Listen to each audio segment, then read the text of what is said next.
Un saludo a la gente buena que sigue Cerebro en los Deportes y el nuevo jugador, señores. Estamos con el campeón Brandon Figueroa.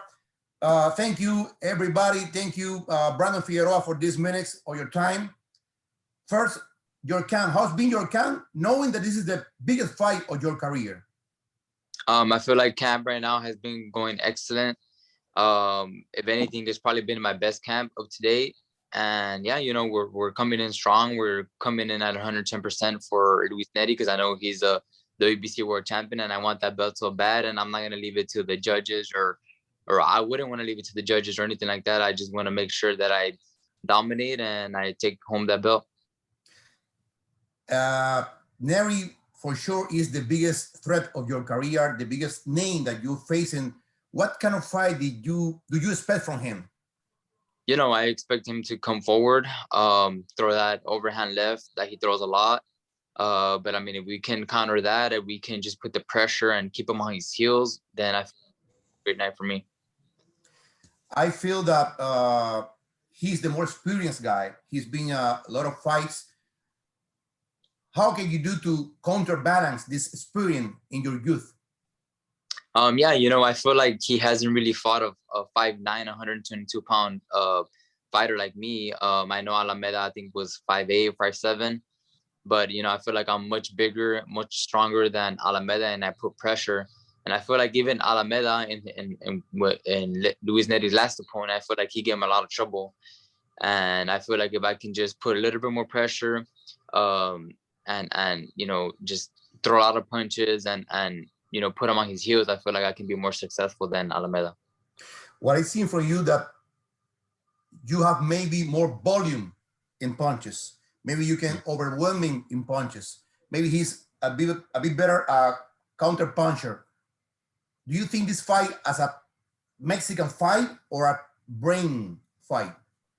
I feel like it'll be a little bit of both. You know, I feel like it'll be you know, it'll go back to back to, you know, boxing, brawling. But at the end of the night, you know, if I see openings, if I see that I'm hurting him more on the inside, then I'm gonna go at him and I'm gonna keep putting pressure and I'm gonna keep throwing punches and applying that pressure. But I mean, it just depends on how well he comes prepared, you know, because I'm coming in there 110%. My conditioning is amazing, and you know, I just feel really, really, really strong coming forward to this fight. So it's gonna be an amazing fight. It's gonna be an amazing fight, and I know that it all depends on who trained the hardest. You grew up in a family of fighters. From the moment that you became professional to this moment, what is the thing that you learned the most to help you in this fight? Yeah, you know, it's just being patient with the punches, knowing when to hit, always having that consistency of work rate, you know, in and out of the ring, you know, staying busy, you know, even though I know when COVID hit, I was still staying consistent with my diets, you know, working out here and there, staying busy so that, you know, when I come, my last fight, you know, when I fought in November, you know, I wasn't too out of shape or I wasn't, you know, too rusty. But with that being said, you know, we always stayed busy in the gym. We always stay working. And one thing is, you know, I love this sport. I'm dedicated. I have the passion for it. And, you know, this is why I'm still undefeated, because I put a lot of hard rounds in the gym, and I don't give up. Maybe this is the first time that you are the underdog. Maybe people see you, you know, well, how it feels to be the underdog. I mean, I don't really care, you know, because at the end of the night, you know, we still got to fight it out. And I feel like a lot of people underestimate me. A lot of people have underestimated me throughout my career. And most of my opponents have underestimated me. But, you know, as you can tell, you know, I just prove them wrong. Every time I fight, every time I step into the ring, you know, I prove everyone wrong that, you know, that I deserve to be there. But all that comes with the hard work. I know that I'm one of the hardest working, you know, fighters in my division. And, you know, I think May 15th, a lot of people are going to find out, you know, how much I want this and how much, you know, I've grown as a fighter as well. I heard a lot about your work ethic. I heard about your passion for boxing. Maybe it's the nickname Heartbreaker that doesn't allow people to see the real you. Do you think that? I feel like people see what they want to see, you know. They see a pretty face, they see my frame, they see, I don't really talk a lot. I'm not the one that's cocky or anything. I just like to train, fight, and that's all I've been doing. I like to have my feet on the ground and have my family close to me. And I feel like the reason why I don't talk is because at the end of the day, in the ring, when you step in the ring, that's where everything comes out.